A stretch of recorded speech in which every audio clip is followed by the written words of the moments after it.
حافظ ذکریہ صاحب کی آواز سن لی ہے، چند اشعار ہم نے سنے ہیں. انشاءاللہ نعت تو ہم اس کے آخر میں ان سے فرمائش کر کے بھی انشاءاللہ سنیں گے. اور آپ کو اگر کوئی ان سے نعت سننی ہو تو انشاءاللہ آپ کمنٹ کے اندر ضرور اس کا اظہار کریں. انشاءاللہ ہم آپ کو مولانا صاحب سے خصوصی فرمائش کر کے آپ کو وہ نعت ضرور سنوائیں گے انشاءاللہ.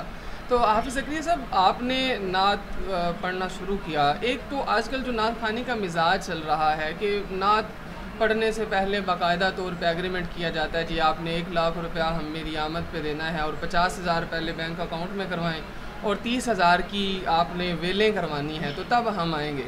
تو کیا کہنا چاہیں گے آپ اس بارے میں؟ کیا یہ کیسا تاثر ہے؟ کیا ہم آنے والی نسل کو باقاعدہ نعت خوانی کا شعبہ جو ہے وہ پیشے کے طور پہ ان کے ہاتھ میں تھمانا چاہتے ہیں، حالانکہ یہ تو عبادت ہے؟ جی دیکھیں جی، ماشاءاللہ جو یہ نعت خوانی ہے نا جی، یہ عام کام نہیں ہے. اکثر لوگ اس کو عام سمجھتے ہیں اور پیشہ ور سمجھتے ہیں جو ہے نا جی. یہ نعت خوانی بہت اونچا کام ہے. حضور علیہ الصلوۃ والسلام کی نعت پڑھنا بہت اونچا کام ہے. حضرت حسان بن ثابت رضی اللہ تعالیٰ عنہ جب نعت پڑھتے تو حضور علیہ الصلوۃ والسلام ان کو ممبر پر بٹھا دیا کرتے تھے. تو کیوں کہ حضور علیہ الصلوۃ والسلام کی تعریف کرنے کے لیے. تو یہ بہت اونچا کام ہے. لیکن آج اس دور کے اندر نعت خوانوں کے نام نہیں لینا چاہتا، نہ ہی میں کسی فرقے کی طرف جو ہے نا جی وہ میں اس کو راغب کروں گا کہ یہ انہوں نے اس کو جو ہے پیشہ بنایا ہوا ہے. اکثر ہی نعت خوان ہیں کہ جنہوں نے اس کو پیشہ بنایا ہے، تو اس کو میں مناسب نہیں سمجھتا. اللہ مجھے بھی سب نعت خوانوں کو اس سے بچا کے رکھے کہ پہلے جو لوگ پوچھتے ہیں جی آپ کی فیس کیا ہے. اکثر مجھے بھی جب فون آتا ہے تو لوگ مجھے بھی پوچھتے ہیں جی آپ کی فیس کیا ہے. میں نے آج تک نہیں فیس بتائی. دیکھیں جی، جہاں جانا ہے، جتنا ہمارا خرچہ ہے آنے جانے کا، بس وہ ہمیں جو ہے نا جی آپ افورڈ کر دیں تو اللہ آسانی کرے گا. تو ضرورت ہی نہیں ہے جی اتنی ہماری فیس ہے، اتنی فیس ہے، اتنے لیتے ہیں. آج کل حالات یہ آگے ہیں، پٹرول مہنگا ہو گیا ہے. اکثر نعت خوانوں سے میں نے یہ باتیں سنی ہیں جو ہے نا جی یہ بات کرتے ہوئے. دیکھیں، جو شخص آپ کو بلا رہا ہے انشاءاللہ وہ آپ کو آنے جانے کا خرچہ بھی دے گا. اس کو پتہ ہے کہ انسان کتنی دور سے آ رہا ہے، دیتے ہیں. اور دوسری بات جو میں نعت خوانوں کی طرف سے کرتا ہوں، جنہوں نے یہ فیسیں طے کرنا شروع کی ہیں، فیسیں لینا شروع کی ہیں، انہوں نے بھی ایک مجبور ہو کے یہ کام شروع کیا ہے. کچھ لوگ ایسے تھے کہ جنہوں نے نعت خوانوں کو بلا کے پھر انہیں پیسے اس کے مطابق نہیں دیے جتنی دور سے وہ آتے تھے، ان کا اتنا خرچہ نہیں دیا. اس وجہ سے انہوں نے فکس کرنا شروع کر دیے. ابھی ایک خطیب کا نام میرے ذہن میں نہیں ہے، وہ سنا رہے تھے اپنے جو ہے نا جی بیان میں کہ میں گیا ہوں کراچی، یہاں سے مجھے فون کیا کہ جی آپ بائی ایئر کراچی آئیں. اب وہ کراچی چلے گئے، جتنا ان کا خرچہ ہوا اس سے بالکل چوتھا حصہ جو ہے نا جی ان کو وہ خرچہ دیا ہے. پھر وہ جو بائر گئے تھے اس کا خرچہ بھی وہ کسی سے قرض مانگ کر لے کے گئے تھے. تو اس وجہ سے پھر انہوں نے یہ کر دیا ہے کہ پہلے اپنی فیس طے کر لی ہے. لیکن کم ہی ہوتا ہے، میں سمجھتا ہوں کہ 1% ایسے ہوتا ہے تو 99% ٹھیک ہی ہوتا ہے. اچھا، مطلب کہ آپ نے نعت خوانوں اگر وہ اپنی فیس رکھ رہے ہیں تو اس کا بھی ایک آپ نے نیا پہلو کھول دیا ہے. تو آپ عوام کو کیا کہنا چاہیں گے کہ عوام ایسے معاملے میں کیا کرے؟ کیونکہ عوام چاہتی ہے کہ جی نامور نعت خوان جو ہے وہ ہمارے پروگرام میں آئے، لوگ اسے سننے آئیں گے، لوگ واہ واہ کریں گے، جی بڑا پروگرام چودھری صاحب نے، ذمہ دار صاحب نے کروایا ہے. آپ اس صورت میں کیا عوام کو پیغام دینا چاہتے ہیں کہ جو بیچارے مشکل سے کسی مقامی نعت خوان کو یا کسی چھوٹے نعت خوان کو بلاتے ہیں تو وہ ان کے ساتھ کیا رویہ رکھے؟ کہ کیا ایسا ہو سکتا ہے کہ جو نامور نعت خوان نہیں ہیں وہ شوق میں اور عبادت سمجھ کے نعت پڑھتے ہیں، لیکن اگر جب ان کے حالات اس طرح آ جائیں تو کیا وہ جب جانے کا کرایہ نہیں ہوتا ان کے پاس یا آگے کوئی انہیں آنے جانے کا جو خرچہ وہ نہیں دیتے، تو کیا ایسی صورت میں وہ نعت پڑھنا چھوڑ دیتے ہیں یا جاری رکھتے ہیں؟ آپ عوام کو کیا کہنا چاہیں گے اس بارے میں کہ عوام کیا صورت اختیار کرے کہ یہ سلسلہ جو ہے یہ چلتا رہے؟ یہ سلسلہ جو ہے نا جی اگر کوئی ایسے نعت خوان کے ساتھ ایسا کرتا ہے تو اس کو جاری رکھنا چاہیے. سلسلہ دیکھیں یہ ایک عبادت ہے، ثواب کا کام ہے. تو اگر ایک جگہ سے نہ صحیح تو دوسری جگہ سے اللہ پاک اتنا دے دیتا ہے کہ وہ پچھلے پروگرام کی بھی کمی پوری ہو جاتی ہے. اکثر ہمارے ساتھ بھی ایسا ہوا ہے، بعض جگہوں پہ گئے ہیں کہ جہاں انہوں نے اتنا جو ہے نا جی نہیں دیا، پھر اس کے بعد ایسا پروگرام آتا ہے کہ وہاں ایسے کھول کے جو ہے نا جی وہ بغیر کہے دیتے ہیں کہ ہماری پچھلے پروگرام کی کسر نکل جاتی ہے. اور دوسری بات جو ہے نا جی جیسے آپ بتا رہے ہیں کہ اکثر لوگ محبت رکھتے ہیں، شوق رکھتے ہیں بڑے نعت خوانوں کو سننے کا، لیکن ان کو جو ہے نا جی وہ افورڈ نہیں کر سکتے ان کا کرایہ، اخراجات وغیرہ ان کے. تو میں چاہتا ہوں کہ جو آج کل جو محلے میں اور قریب قریب جو نعت خوان ہیں جو دل سے پڑھنے والے ہیں جو ہے نا ان کو بلایا جائے، ان کو آگے لے کے آیا جائے. ضروری نہیں کہ ایک ہی کی پوجا کی جائے، کسی اور کو بھی سنیں. اللہ کی رضا کے لیے جب سننا ہے، نعت سننی ہے، نبی کی نعت سننی ہے، تو اس کے لیے کوئی چہرہ، کوئی زبان، کوئی آواز نہ دیکھیں، کسی اور کو بلا لیں آپ. اکثر ایسے نعت خوان ہیں جو بلا فیس طے کیے جو ہے نا جی وہ آتے ہیں، تو آپ ان کو بلائیں.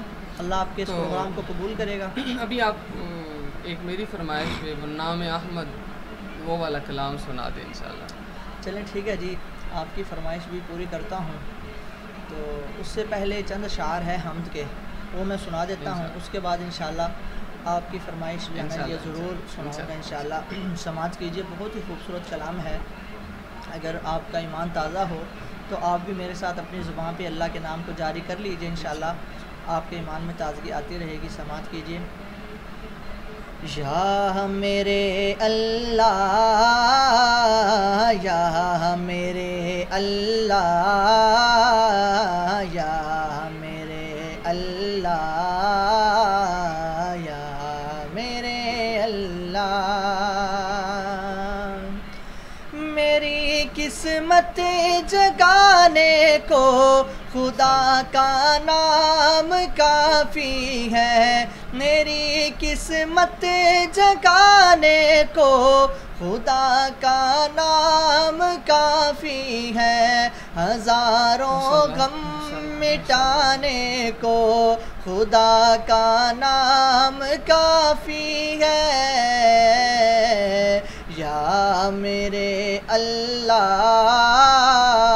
یا میرے اللہ، یا میرے اللہ، یا میرے اللہ.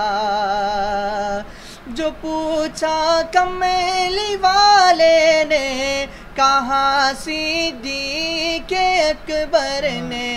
جو پوچھا کمیلی والے نے، کہاں صدیق اکبر نے. میرے سارے گھرانے کو خدا کا نام کافی ہے. یا میرے اللہ، یا میرے اللہ، یا میرے اللہ، یا میرے اللہ. سلگتی آگ پر حبشی کے ہونٹوں سے صدائی. سلگتی آگ پر حبشی کے ہونٹوں سے صدائی. میری بگڑی بنانے کو خدا کا نام کافی ہے. یا میرے اللہ، یا میرے اللہ، یا میرے اللہ، یا میرے اللہ. یہی کہتا ہے مدنی بھی، یہی سب لوگ کہتے ہیں. یہی کہتا ہے مدنی بھی، یہی سب لوگ کہتے ہیں. ہمیں راستہ دکھانے کو خدا کا نام کافی ہے. یا میرے اللہ، یا میرے اللہ، یا میرے اللہ، یا میرے اللہ. ماشاءاللہ ماشاءاللہ ماشاءاللہ. مولانا آخر میں وہ جو فرمائش ہے اس کے بھی چند اشعار چلیں ٹھیک ہے جی، سنا دیں. ایک شعر اس کا بھی سنا دیتا ہوں. سماعت کیجیے. نام احمد،